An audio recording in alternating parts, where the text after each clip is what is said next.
candies, don't test me. I'll put you in the death squeeze, just like an orange in the summer.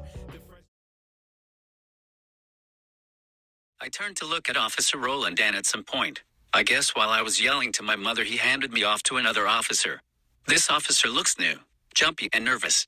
I went with the flow of everything he wanted, hoping that he would start to feel a little more comfortable if I didn't pose as a threat. Once he put me in the back of the cruiser, tied me down with a safety belt. He climbed in the front seat to whisk me off to the juvenile detention center. I sat back, just looking at the roof of the cruiser, trying to figure out who the snitch could be. There's no way one of my boys would give them any information. We don't roll like that. We're not that type of crew. But then it hits me, Miss Purley. Before I could go any further in my thoughts, there were bright lights ahead that caught my attention. I looked through the front windshield, and all I could see is toll booths. There's no toll booth on the way to the juvenile detention center. It's in the same county. There's no reason to go past the tolls. I'm stuck at a crossroad. Do I say something about where he's going, or keep my mouth shut?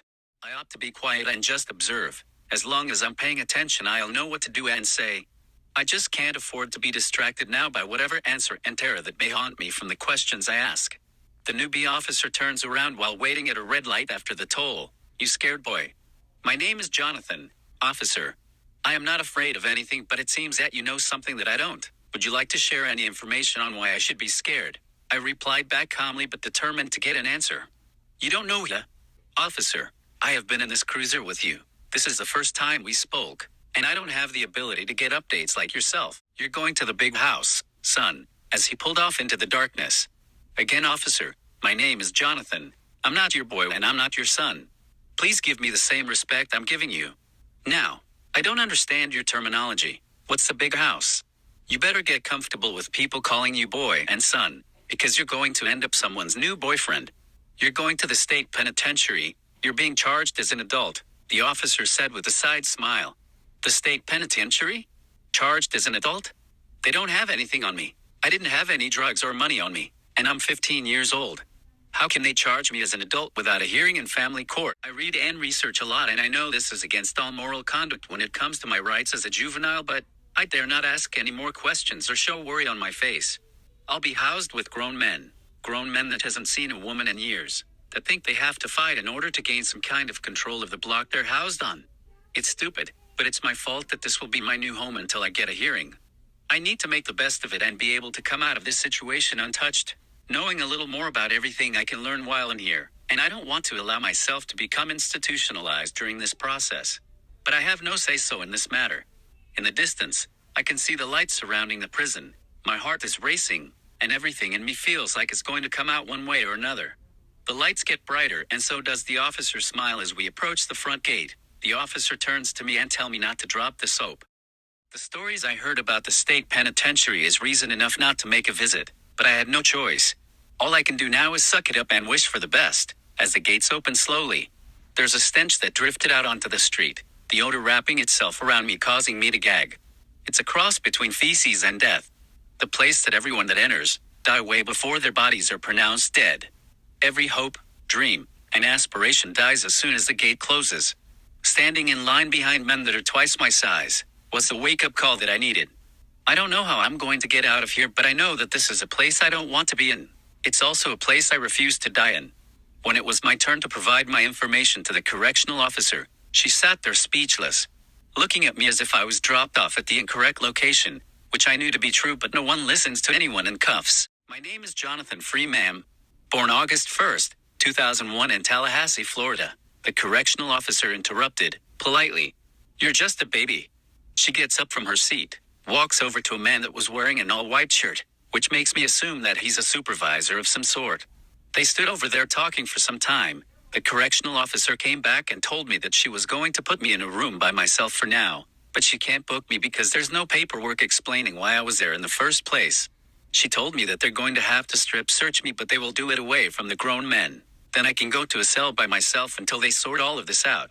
I told her that I understood and thanked her for being so polite to me. My mother, before she got hooked on that stuff, always said being polite will take you further than being rude. After my strip search and shower, I was given a tan jumper that fit me perfectly. At least this way I don't look like I'm totally out of place. I stand about 6 feet tall, I can't say for sure because the last time I had a physical was 2.5 years ago. I'm nicely built, but the lack of facial and body hair, this baby face, and my semi-soft hands gives me away every time. The correctional officer that helped me when I came over to let me into the room that is sufficient for one person, and one person only. I want to apologize for not giving you my name when you came in. I'm Correctional Officer Pierce. I'll be the one looking over you during my shift while you're with us. I'll provide the next 2 correctional officers with your information and a little background so you aren't moved to general population. Jonathan, don't make me regret doing this to save you, and whatever you do, don't take our kindness for weakness.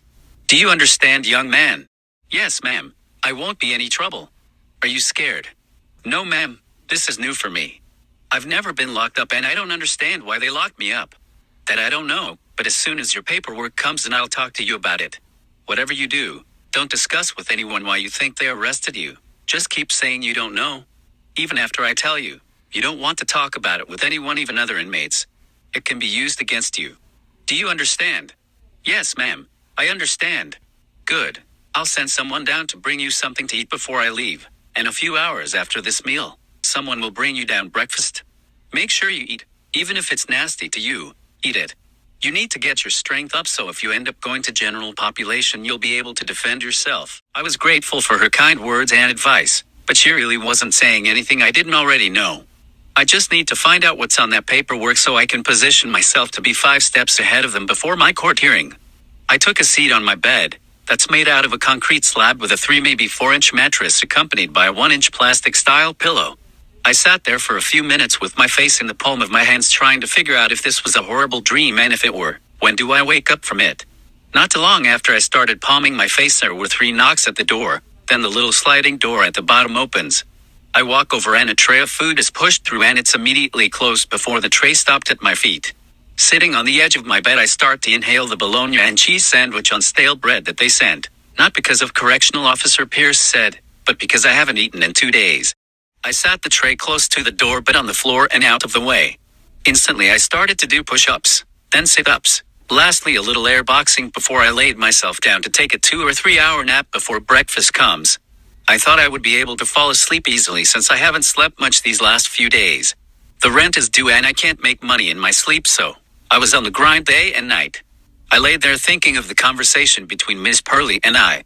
She has always been very nice to my family, and once every few months would come in to buy large amounts of coke, but I wonder what happened, and if she's working with the cops. If so, why? She has a great job. She owns her home and cars. If they caught her with anything, I doubt they would even bother her after she lost 3 sons, and her husband all in a course of a week. All because the police department didn't want to do their part when they were told about the gang months prior. On the other hand, I'm the only one that knows she uses. If she came to the house and I wasn't there, she wouldn't buy anything from anyone but me. So, why would she turn me in? Drifting off into a slumber, I choose to dream of peaceful memories of my early days in childhood, when everything was just about perfect. At some point I faded away without noticing. With great thoughts running through my mind, I wake up to the sun beaming through the narrow opening they call windows. I look around, trying to remember how I got here and if by any chance this was a part of my dream. It's far from a dream or illusion. I was here, in the cell, and my future of being anything more than a criminal was slowly escaping through the slits of my fingers, and out of reach for me to grasp, but I hold no regrets.